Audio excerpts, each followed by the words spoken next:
on a lot of our little vocabulary peculiarities here in Ireland. And it's a great title as well. It's 100 Words for Grand. I don't know if there's 100, but maybe there's close to that. And there's all sorts of other phrases and words in there as well that we use every day, and we think nothing of them. And sometimes it's only when we're chatting to people from other countries and they go, sorry, what was that you said? That we realise just that our vocabulary has a lot of these phrases and words in them. The writer is Kunak McCann, and Kunak now joins us live. Kunak. Hi, John. How are you? Yeah, good. And let me just get you up on the screen here as well. So this is it's a book that's a bit unusual, I suppose, as well. But how did the idea come about? Well, I do love. I've written a few books in this kind of area. I do love looking at the things that make us a bit different and make us a bit, unique. Really, the Irish are. We have an interesting use of language. We always have, and we have the mix of the Irish language coming in, and we have lots of different local versions of phrases and things like that. And I just love listening out for them, and I love coming across them. So it's fun to put a book like this together. Yeah, because you've written Red Rover, games from Irish childhood, and then co-written Irish Mammy in Your Pocket, and the A to Z of being Irish and other books as well. So this is it's not quite it's almost a variation, I suppose, of a kind of all things Irish, anyhow, for sure. And it's funny, exactly. Funny you should mention there about local variations, because there's some of the words here, most of the words actually, that I'd use regularly, but then there's some then that have sort of regional variations, if you like. Yeah, and it's lovely to hear them. And when I'm talking to people like yourself, John, and to other people, other lovely radio hosts around the country, it's great to hear people texting in with their own variations, or saying, "Oh, we'd never use that one here, but we use this instead." So there's lots with a book like this. You're never going to be comprehensive. It's just not possible, really, with the Irish. There's so many lovely little variations everywhere. And there's no compendium, so therefore there's nothing to compare it to.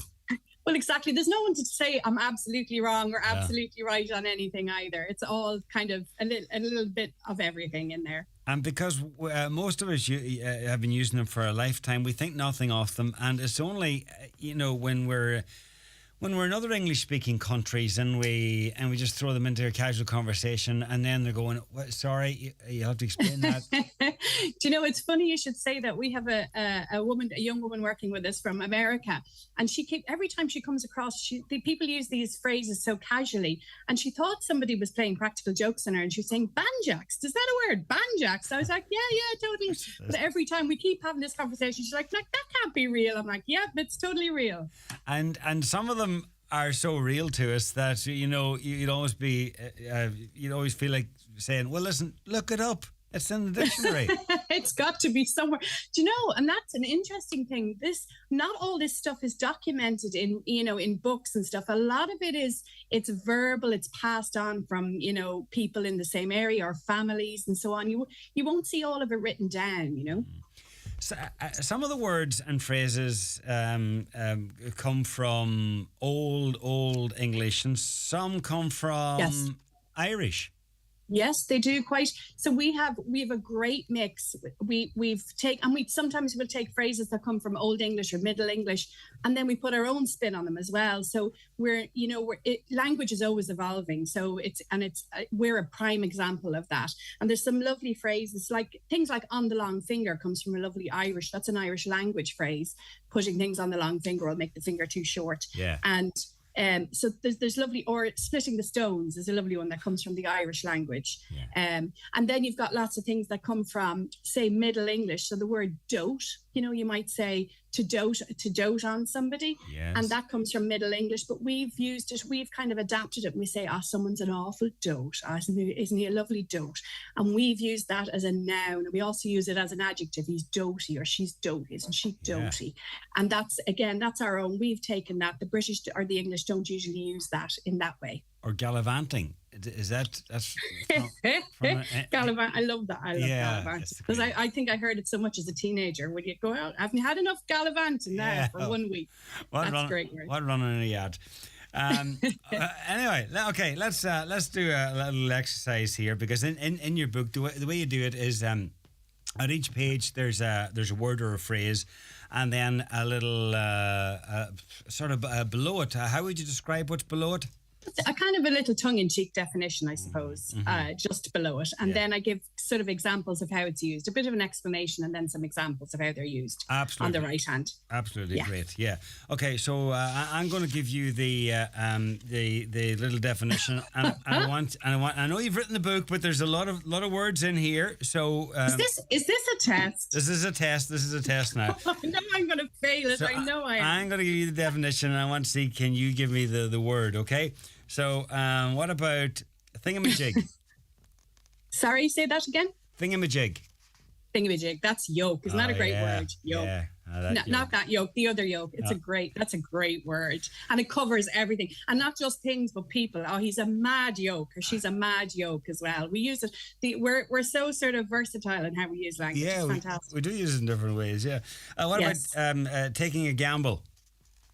Chance in your arm, I'd say, is it? Yeah, and that's a great story, and I love that one. So that's actually, and it's got a literal meaning, a literal kind of origin, which is fantastic. And it's from the 1400s, and the Butlers and the Fitzgeralds were kind of at loggerheads, and it all came to, what's that word? It all came to an end when the two families were facing off at St. Patrick's Cathedral, and Gerald Fitzgerald literally had a hole cut in the door, put his arm through to offer his hand in friendship, to offer a handshake. He literally chanced his arm. So that was the first time that someone chanced their arm, and sure, the Irish have been chancing their arm ever since. Absolutely. He lived to tell the tale, did he? He did, yes. It's worth chancing your arm. Yeah, for sure.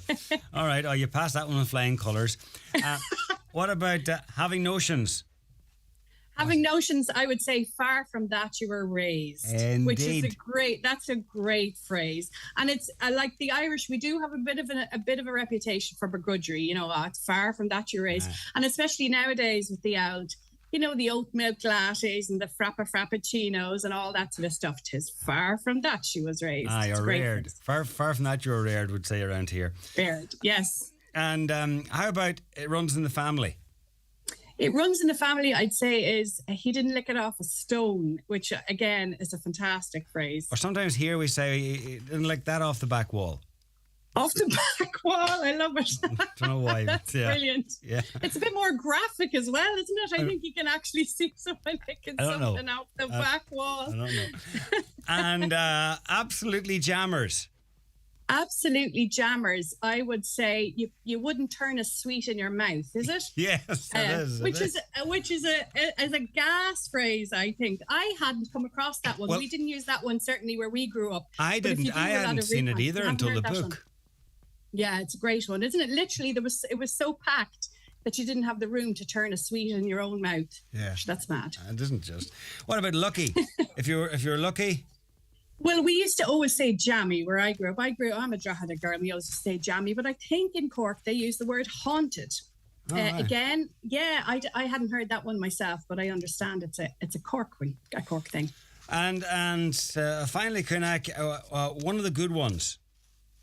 You would be what? Oh gosh, there's probably a few because the Irish have a whole rake of stuff. It could be dead on sound is a pound. Sound is what I was looking for. All of those ones, yeah. Or dead on. They're both on the one page here. Yeah. Yeah. We've got lots of words for people when we like them, when we think they're a good person. I hope you don't mind me saying, but it would be a great bathroom book. Do you know what? I won't run away from the phrase toilet read, John. If that's what people wanted for it, well then go for it. Yeah, okay. Well, it's out now. O'Brien Press. It's called 100 Words for Grand. If you want to check out the 100 or flick through it at your leisure, it's out now. The Little Book of Irish Chat. Kunak, thank you very much.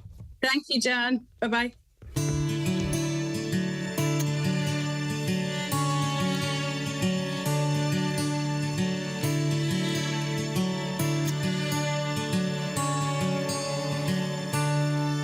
Now Susie's eyes are green, heavy and wise with all the things she's seen. So tell me, how does a gal so young get caught by the the devil's tongue, and Joey's eyes are blue.